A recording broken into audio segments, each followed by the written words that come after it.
Oke, selamat datang di saya video ke-50 ke 100 ini. Jadi di sini saya bikin sesi khusus buat Kurulu ya.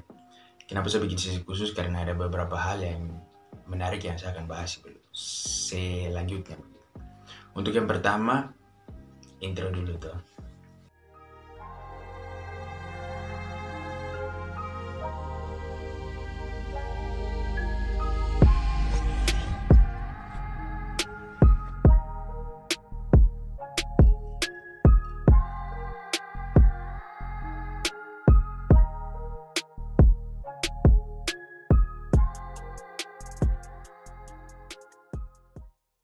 Oke, jadi itu akan bahas tentang itu ya, air garam yang ada di atas gunung. Kenapa ini saya akan bahas? Karena memang ini jarang sekali. Jadi kalau kita dengar air garam atau air asin pasti langsung kita connect itu otak itu, oh laut atau tidak apa air yang kita putar dengan garam macam gitu. Atau air yang rasanya asin langsung kita sambungkan dengan apa namanya. Kita langsung pasti bilang, oh ini air garam nih gitu toh.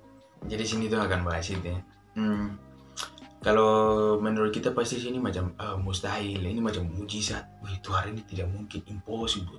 Tapi nyatanya ada. Yaitu tepat di Desa Jiwika, di atas Gunung Mili yang tingginya di atas ketinggian 2100 meter di atas permukaan laut. Jadi kalian bisa bayangkan di distrik Kurulu, Kabupaten Jaya. Nah, mungkin menurut kita mustahil, tapi ini ada dia punya proses secara geologi dan lain-lainnya yang nanti saya akan jelaskan di keberjalanan video ini. Jadi kalian simak saja. Stop dengan kamu punya kelakuan habis tekan keluar. Ah, pemaksaan apa ini? Lanjut. Nah, jadi dari cerita yang beredar di sana, kita punya nenek moyang waktu dulu untuk mendapatkan rasa asin itu mereka harus jalan 3 hari atau 4 hari untuk ke laut. Ya, daerah yang ada air asin, habis itu balik lagi. Dan itu bisa memakan waktu lama tuh, macam bisa 7 hari dan itu sangat menguras energi dan juga waktu gitu. Tapi ada satu orang atau berapa orang tidak tahu juga, tidak ada penjelasan. Tapi mereka menemukan oh ternyata ada sumber air garam di sini nih. Dan akhirnya mereka buat kolam di situ. Kolam yang untuk menampung air mata air garam. Kolamnya tuh berbentuk persegi macam begini yang bisa lihat. Kira-kira dia punya ukuran 10 meter persegi lah. Jadi lumayan kecil tapi berguna sekian. Oke. Nah, sekarang setelah mereka temukan itu, akhirnya secara turun-temurun orang-orang di Kurulu dong cari air garam di situ. Bahkan bukan hanya di Kurulu saja, sampai orang-orang di tempat lain juga mereka datang untuk cari rasa asin itu di situ. Jadi ini sangat berguna sekali. Nah, dan orang-orang di situ juga percaya kalau air garam ini sebagai sesuatu yang harapan begitu, karena di tengah-tengah pegunungan tapi tiba-tiba ada air garam tuh macam suatu pemberian yang sangat mulia sekali, macam pemberian lah, anugerah lah begitu. Jadi mereka sangat buat air garam sini tuh sangat keramat sekali. Jadi tidak boleh ada yang mandi, tidak boleh ada yang kincing. Jangan kincing sembarang demi Tuhan, nanti dapat tampar gitu.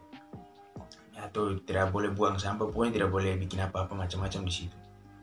Karena ini keramat gitu. Kalau saya jadi nenek moyang juga pasti saya sangat mengkeramatkan di situ. Pokoknya anak-anak kecil yang lari-lari di situ main-main sembarang kasih kabur air, tampar gitu.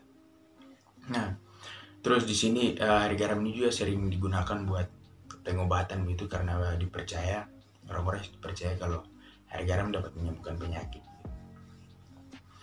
Oke, itu dari dia punya cerita masyarakat di setempat. Sekarang dia punya proses pembuatan garam bagaimana?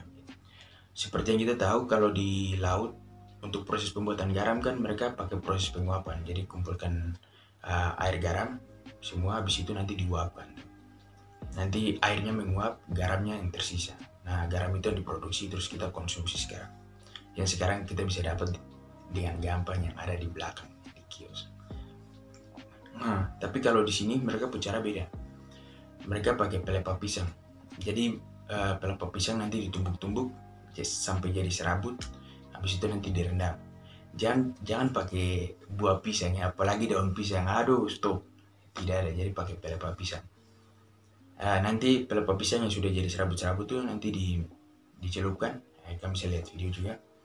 Nanti dicelupkan, habis itu nanti diangkat lagi, terus lihat sudah menyerap atau tidak, seberapa banyak. Habis itu kalau belum, dicelupkan lagi. Proses ini bisa berjalan sampai 4 jam. Tapi 4 jam juga menurut kita mungkin lama, tapi untuk kalau kita bandingkan dengan yang 7 hari untuk ke pantai, itu lebih makan waktu lebih lama tuh. Jadi ini 4 jam ini sudah cukup menghemat waktu dan juga tenaga juga. Nah lanjut, habis diserap semua, nanti ya pelepahnya tuh dibawa pulang. Nanti setelah dibawa pulang, nanti dipanaskan di atas perapian begitu. Habis itu dikeringkan. Nanti kalau mau ada rasa garam di makanan atau sayur, nanti pelepahnya dibakar. Habis itu abunya yang dicampurkan ke dalam makanan atau sayuran. Dari situ baru dia punya rasa garamnya muncul. Oke, mantap. Nah, itu kan dari dia punya proses pembuatan tuh. Sekarang bagaimana proses terbentuknya ini air? Kenapa tiba-tiba ada di atas? Kenapa tiba-tiba ada air asin di atas bumi? Dia punya proses secara geologi itu bagaimana? Kita masuk. Oke, di sini saya akan baca saja karena saya punya otak tidak cukup untuk hafal semua, jadi oke. Air asin di sini menurut interpretasi topografi. Yang pertama interpretasi topografi. Nanti ada yang kedua, jadi kamu hafal yang pertama dulu. Interpretasi peta topografi. Mata air asin ini dia berasal dari bawah tanah atau air meteorit. Air meteorit itu apa? Itu air hujan yang jatuh ke tanah terus diserap di tanah.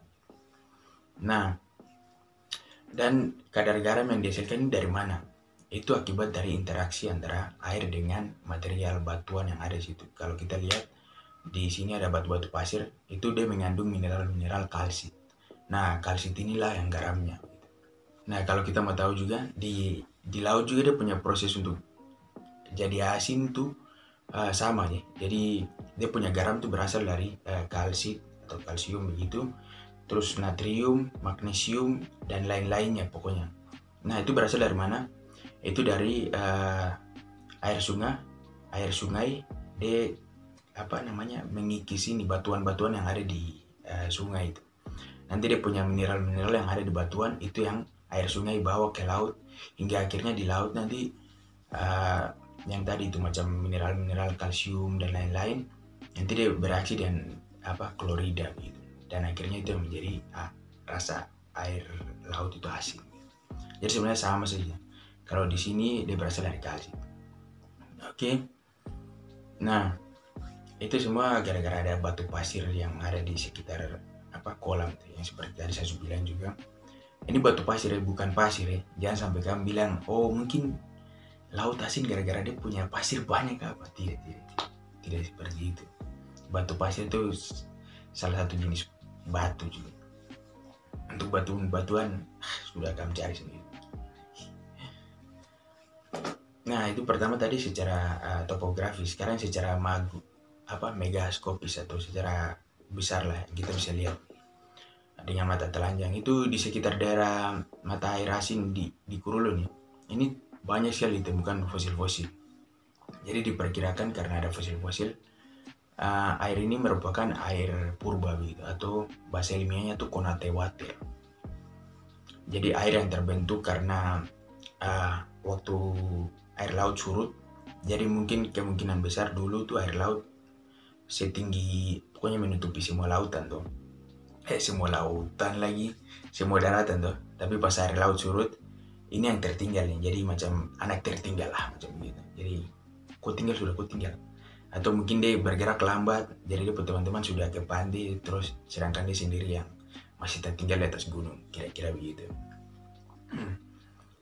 Nah, terus untuk informasi lagi, dia punya kadar garam di air ini itu 10 kali lipat lebih asin daripada yang di laut ya. Jadi kalau misalnya ada ambil garam dari sini, 1 ember mungkin bisa kasih rasa asin ke 1 desa atau 1 distrik juga bisa, tuh aman saja. Oke, jadi kira-kira begitu. Tunggu ya, nanti dalam sesi ini juga ada sesi Kurulu, ada beberapa hal lagi yang nanti kita akan bahas. Santai saja, bareng jalan aman saja.